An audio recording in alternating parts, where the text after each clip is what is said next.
In this video, I discuss 10 things that successful retirees do well. Holy Schmidt! Enjoying retirement is not just about how much money you've saved for your end game, so to speak. In fact, I know a lot of retirees who have a rich and full retirement living on very modest income. This video is going to cover off 10 things that successful retirees do well, most of which costs very little, if any, money. Before we begin, please make sure you click subscribe and notifications so that you get alerted the next time I post a video. I post about twice a week. All right, let's get into it. The first 3 things that we're going to talk about are actions that free the mind. This allows you to fully enjoy the road ahead without having to worry about things that are either out of your control or should be out of your control, as the case may be. So point number 1 is setting up a medical power of attorney, drafting a will, and setting up trusts depending on how you want to arrange your finances. You could probably do most of this yourself if you went online and downloaded the appropriate forms. I would recommend that you do see an attorney. The cost is relatively modest to set all of these documents up. In fact, most attorneys have a package for you that allow you to set all of them up simultaneously. The next thing that successful retirees do well is they get social. They participate in card games, they golf, they play tennis, they host a barbecue for their friends, etc. Staying social in retirement is of paramount importance. The more social people are, generally speaking, the happier they are. The next point is getting extremely organized. If you want to live like the wealthy, then one of the tricks is to free your dwelling of all unnecessary junk, really. Things that just sit there and really don't serve a purpose. Getting rid of all of that also frees your mind, but it also helps you enjoy where you live a lot more because you're not surrounded by a mess. The next thing successful retirees do is that they exercise. Exercise creates endorphins, which improve your mental state. They also extend your life and you look better, so it's the trifecta of benefits when you exercise. The next thing that successful retirees do well is they manage their time. That's the next category. Point number 5 is they 80-20 everything. Now, what is 80-20? The 80-20 rule says that 20% of your actions are responsible for 80% of your outcomes. So at retirement age, people are pretty smart and they know what works and what doesn't work most of the time, and they spend time only on those things, activities, etc., that serve them. Point number 6 on freeing up your time is mastering the technology on your phone. Your phone is quite possibly the most important, or one of the most important devices that a retiree will own because it can do so many things. A phone has 4 or 5 different ways to communicate with people: email, telephone calls, texts, etc. Importantly though, it's not that hard to get skilled up on an iPhone or other simply by buying a book or even going to an Apple store and taking one of their free classes. The return on your time investment will be immeasurable, and your ability to do things, talk to people, get connected will be off the charts.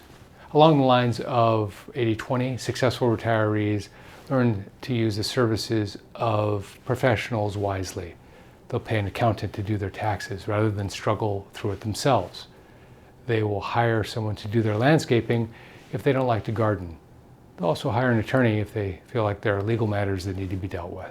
The last 3 areas revolve around money and being as effective as possible with money.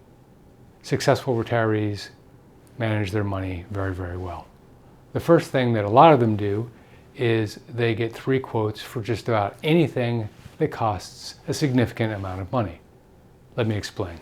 I used to tell people, if you want to have a lot of money when you get older, learn how to negotiate, because in most cases it's a zero-sum game. For every dollar that I give you, that's a dollar less that I have, and vice versa. As one would expect, most people don't like the hardball nature of negotiation and would prefer not to deal with that element in their lives if they had the option not to. Well, the next best thing, and frankly probably as good or even better, is just to go out and get 3 quotes for whatever it is you're going to spend your money on. That's not insignificant. If you're buying a car, call 3 dealerships and tell them that you're buying the same car and get the best price before you go in. If you're out buying a home and you fall in love with one house, try to fall in love with two or even three.